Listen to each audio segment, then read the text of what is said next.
In our merry, brave new world of PSR, a running engine is an engine more expensive than it needs to be.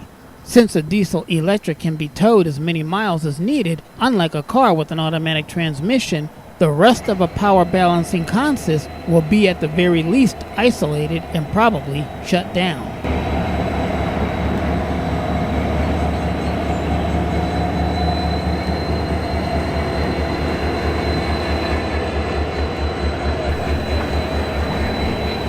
Power moves are light engine moves where several operational and non-operational locomotives are ferried from one place to another. Sometimes these moves are standalone special symbol trains, and sometimes they move in the consist of regularly scheduled freights. I've caught a handful of these moves over the past few years. The first one was on July 20, 2017, when Seoul Power for train 962 made a U-turn on the Steamtown Y to head up to Binghamton, long hood forward.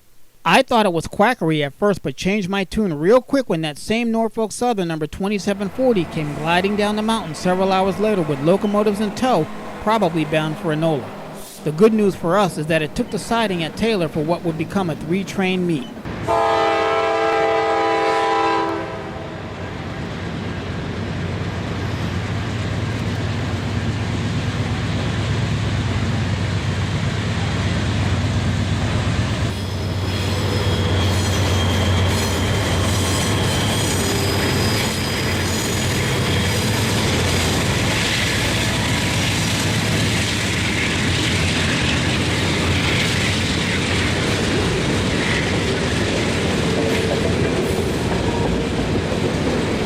Locomotives are moved for many reasons, taking recently shopped engines to outlying locations for use, as well as bringing defective or 92-day form engines to shops for the required 92-day general inspections is another reason.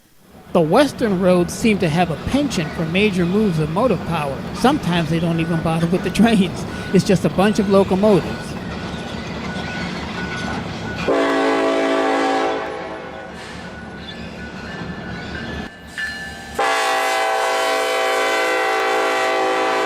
And as often as they seem to appear, I suspect that some of the moves are simply repositioning moves or power balancing moves. We'll do a deep dive into these fascinating railroad operations in part 2 of this series.